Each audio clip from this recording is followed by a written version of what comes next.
Welcome to GovCast, connecting with federal IT's top decision makers. I'm your host, Amy Kluber.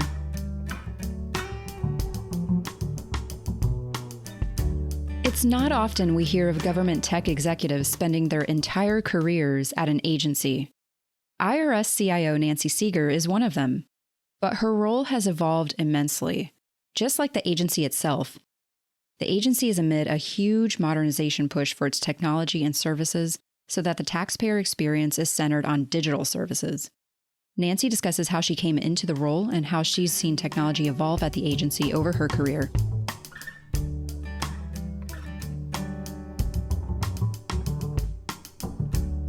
Nancy, thanks so much for joining us on GovCast. My absolute pleasure to be here, Amy. Thank you for having me. So IRS is going through so much right now. We keep hearing about the exciting things happening with the taxpayer experience, with the modernization that's going on, with the impact of the pandemic. So I'd love to know, a little bit about the tech leader behind all of this. What brought you to the IRS and IT overall? Okay, great. First of all, I hope that as you interview those of us from IRS, you get the vibe that we are so excited to serve. Because I will tell you, when I first came to IRS, I'm from Washington, D.C. I knew I wanted to work in government from the start because I was raised in D.C. and I came from a family that worked in government. In fact, just a really funny story. My grandmother, who was probably, born in the early 1900s, worked for the Census Bureau as a key punch operator. So, I had that family basis of government. And when you're raised and work and go to school in DC, you naturally look at government first. And I was so very fortunate to be hired into one of the programs at the time that brings young college students in at the beginning of their career. And I had so many great opportunities for advancement and growth. Prior to becoming an executive, I worked in just about every part of the Internal Revenue Service, from policy to the customer service organization. When I became an executive, because of my tax processing background and my leadership, I was asked to join information technology. I'll tell you, I come to IT with an accounting degree. Okay. Right? I know, kind of strange, but it has forced me and enabled me to continually learn. I've taken Java programming classes. I've learned different aspects of engineering. I will tell you, my leadership is what helps me be successful, my constant learning so I can keep up with our great tech workforce has really enabled me to deliver the way that we've delivered here. But I'm from a government family from DC, and at the time, that's what you did. You worked for government. Well, hey, you've brought so many great broad experiences to the agency, especially during this critical time. So I do want to go into the pandemic. We've heard so much about how that has impacted the agency, and actually you coming into kind of like in the thick of all that, being confirmed in this role. So when we're talking about, the economic recovery payments, helping taxpayers navigate all the financial challenges that were going on, all while IRS was remote and had to kind of figure this out, just like everybody else. You were acting and then got confirmed. And how were you feeling being confirmed amid all these changes and quick pivots that you guys had to do? Yeah, I have to tell you, I was so very honored to be trusted in this role. I came into this role following our previous CIO in May of 2019. I remember walking out of my Washington, D.C. office in March of 2020, thinking we'd be back in a couple of weeks. The journey that we've all been on since the pandemic has been a very interesting one. But I have to tell you, being asked to serve in this role permanently was a great honor and just such a, wow, I can't believe this happened to me. I started government as a new college student, and then to get a personal call from our commissioner offering me this position, it was a crazy moment. I Actually, he called me on my cell phone, and, it's Chuck. He likes, when he calls you on your phone, he says, "Hi, Nancy, this is Chuck." And he offered me the job. And I was teleworking that day. I think it was a Friday. And I ran out of my home office with my cell phone, just kind of running through my house, excited. My poor husband probably thought a bug bit me or something. But it was just such a wonderful experience. After I had my little happy dance, the gravity of this role became even more real. The CIO role at IRS is just a great position. I spend my days with brilliant technologists, great tax policy people, other agencies. I'm surrounded by incredible talent. And of course, the CIO role with the responsibilities to drive all of the tech for IRS and all of our customers in the American public who needs us. I will tell you, it's a big role. I am so lucky to be surrounded by the people that we have doing it. And, I would tell you the Bible verse that says, "To whom much is given, much will be required and much will be asked." So I take this role with eyes wide open. A pandemic has certainly changed that what could be asked. I mean, none of us could ever imagine we'd be asked to do what we've done. But when you're doing it for the right reason and for your mission, it's easy to rally the organization behind it. That's a good way of looking at it for sure. So when you're thinking about I know you've been involved in the IRS for a long time. So you've been able to see many different facets in its journey and evolution. So when you think about the modernization journey, how have you seen it kind of evolve? And especially with the pandemic pivot, I guess, that's happening right now for the good, as far as technology goes, how have you seen that evolve? Yeah, it's been exciting. And, think about technology. Many years ago, technology wasn't as present for all of us as human beings as it is today. We all have some kind of tech in front of us, even if we don't know it, right? I drive a Prius. Part of the fun of my Prius is the dashboard that says you're getting 54 miles to the gallon. That's tech, right? Our modernization journey has positioned us to change how IRS and our citizens engage with us. Think of it as change agents. Just like I know if I let my foot off my gas pedal on my Prius, I get better gas mileage. Our IT environment is present for everybody, and we are here to answer that call. And in IRS IT, I feel strongly that our workforce has a culture of forward progress in this space. Our modernization journey that brought us to March of 2020 gave us the foundation to increase our velocity and deliver for our public and for our employees. I would say to you, first and foremost, Commissioner Reddick made the decision to close IRS offices in March. We still had the responsibility to serve, and he called upon IT to figure it out. And since about April of 2020 until now, we moved the majority of our workforce to telework, and we deliver our services to citizens in Zoom if that's what's necessary to help our citizens. We were able, use a really powerful example that we've probably all read about.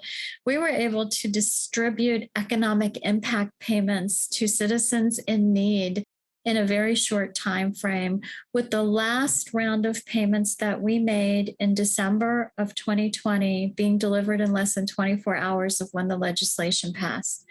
The last time IRS was called to issue economic impact payments was in 2008. And it took us almost 3 months to do it. And that gap in time is because we were able to do it in our modernized technology environment. So modernization has positioned us to deliver in a meaningful way to our country during this time of need. But it is also how we deliver technology, because we know what our citizens expect, right? They expect that fluid banking, online shopping experience. And that's what I hope to bring. Oh, that's amazing. So taking that into account, what are some of the things that you are seeing? What areas are you seeing that will have the most impact as far as how that modernization is going to play out in the future? I will tell you, the first great impact is on our people. In the tech space, we are bringing our technology talent along. Sometimes they are leading and pulling the rest of us along so that we can reskill where necessary, build a great environment, and recruit top technology talent. We have a very, very robust workforce strategy. One of my priorities when I came into this role initially was to focus on our people and bring our federal workforce along and enable them to deliver the work and get excited about technology and services. And I believe that we've done that. And, our successes with economic impact payment, the longest tax filing season in history throughout a pandemic, advanced child tax payments, while we always focus on managing risks and ensuring security, we also just get real energized around what can we do. So one of my biggest goals is reskilling and retraining and finding a way for the people that we have to position themselves to lead us into the future. If I can give my team what they need, they will give this country what it needs. And I got to tell you, we have a very, very committed workforce. We have people like myself who have been here a very, very long time. We have new people who are excited to be a part of this and people who can really serve our country. In fact, I talked to one of our technicians in December of 2020 when we were working real hard to get payments out. And he shared with me that he had read an article about a young family who was going to lose their home. And he said to me, Nancy, I'm not getting these payments out because you've asked me. I'm getting these payments out because I know who I'm helping. That's what modernization has enabled us to do.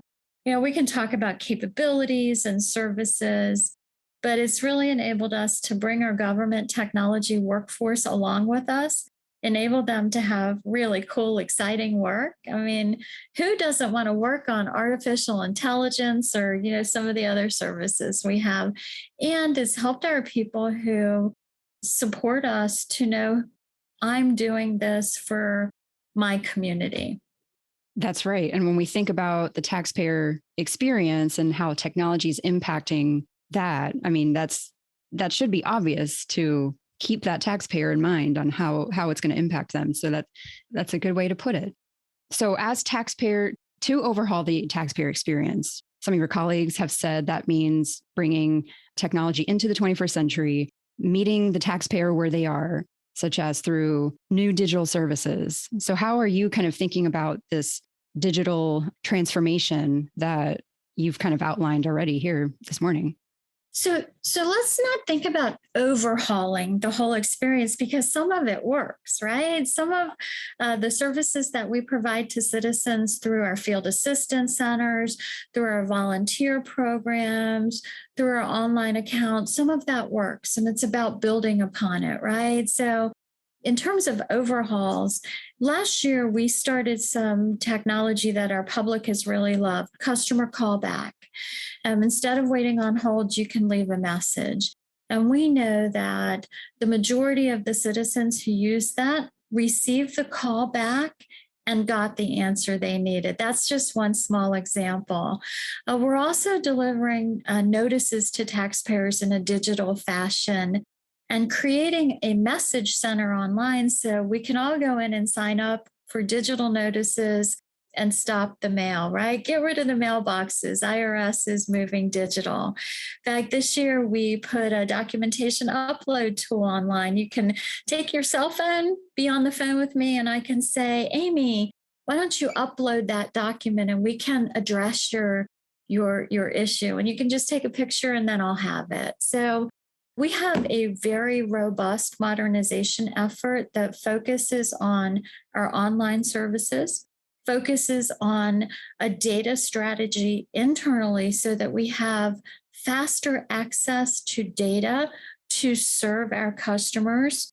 One of the things I'm most excited about is the enterprise case management system, where our hope is to give our IRS employees a 360 view of their account, related situations, maybe not issues, but situations, so that when they contact us, our employees have the entire view of that citizen's needs in front of them. So we also have a technology focused approach on our infrastructure.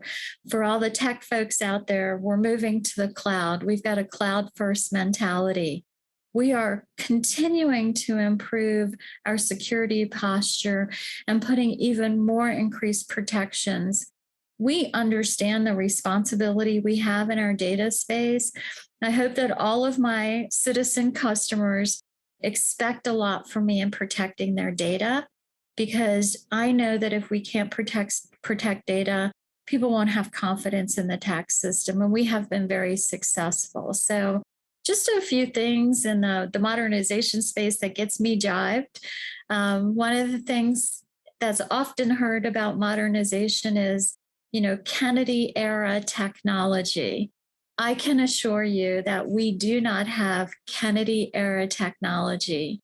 We operate our processing in state of the art, current systems. Some of our software language that we use, and many of the big banks in this country still use, is older programming language. Very, very secure, very reliable. Unfortunately, you can't hire people out of school with those skills. So we're moving in that direction too, again, focusing on our people.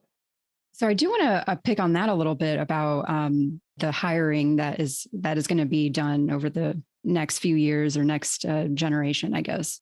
How are you thinking about how to really bring in that talent to work on some of these cool programs and all the, new modernized things that you guys are really trying to push forth and really improve upon? How are you going to encourage, I guess, that next generation to really, get excited about working for the IRS? Right. A couple of things in the tech space. First of all, we're establishing relationships with universities and tech schools so that they know, in addition to taxes, we're a great IT shop. In fact, one of the biggest IT businesses in the country. We have about 7,500 employees, so we're big.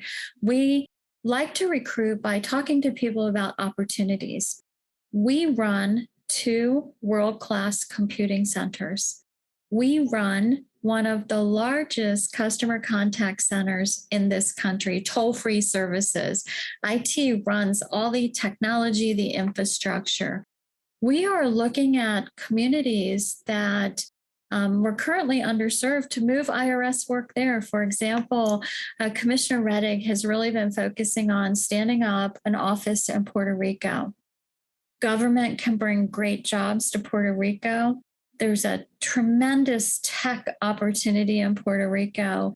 We're also looking at the ability to move into places in our country to help them, such as the Mississippi Delta. So we're hopeful that by making our work exciting, world-class computing centers, high-quality cybersecurity. Cybersecurity is a hot space these days. Getting out to the tech schools and, quite frankly, VA to hire our vets with this great, exciting portfolio. If the cool tech doesn't get people excited, our mission will drive people in, and then focus on parts of our community where there's a great need for employment. And who could say no to that, right? Amy, you want to come work for us now, don't you? Yeah, I think after talking with you, that really kind of won me over. It is a great place to work. That's fantastic. So looking into the future, there's a lot of work that IRS has done already over the past almost 2 years now since the pandemic. But looking to the future with you helming the tech shop, I guess, where do you see the ultimate positioning that the IRS will be in? How do you see that your mark really emphasized and how it's going to be? So I heard 2 questions there. How do I see the tech shop being emphasized, and how do I see my mark? I want to talk about how the tech shop's being emphasized first, and then I'll come back to my mark. IRS is being asked to do more. We are being asked to do more to help this country that's broader than taxes. economic impact payments, advanced child tax credits. I believe that there will be more sharing in the tax space across government. Agencies will be enabled to work more closely together. For example, we are working on an improved authentication experience. We want our taxpayers to be able to come into us in a very secure fashion, but we want to make sure that when Amy comes to us, that we really know you are Amy. So we are upping our game in our online authentication space. In the future, I see one standard authentication protocol across government. And once you've authenticated, with Veterans Administration or Social Security or IRS, that will be interchangeable. So basically, as we modernize, help bring government together to reduce the burden on citizens. For me, when I'm done with the CIO gig, I have spent my entire career at IRS. So, I often say to the team, these are my people. I professionally grew up here. These are my people. I hope that I will have been an advocate for diversity within IRS and bringing those different voices and those different sounds to the table to help us understand how we need to deliver services. The equity and inclusion has been very, very important to me. I started my career in a time where it was more challenging for women. I've benefited from those before me who had that, let's support the entire workforce, not just different groups. I want to give back in that space and look back and see equity, diversity, and inclusion from all different corners and all voices. I want our workforce to know that what you know today may not be what you need to know tomorrow, and IRS will give you what you need to get there if you want to be there with us. I also would love to change the messaging.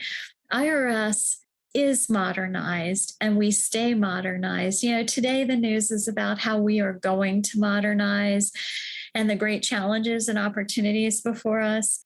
I'm going to be here a while. We're going to get this done. We're going to modernize. We're going to get rid of, the myth that it's Kennedy era tech, and we'll have a workforce that represents our country from all backgrounds and all voices, really giving us that synergy that we need to look at how we're going to serve all.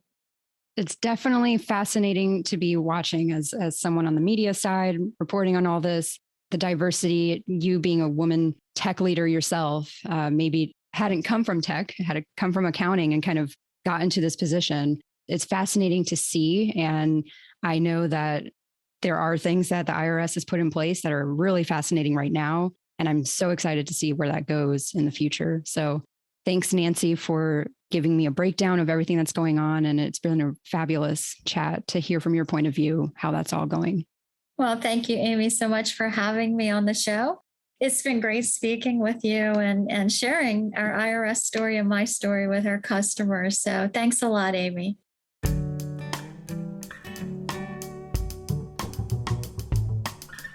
GovCast is a production of Government CIO Media and Research. For more podcasts, head to our website. And please, if you liked what you heard, let us know by leaving us a review in iTunes. We continue to strive to help you connect with federal IT's top decision makers. Thanks for listening.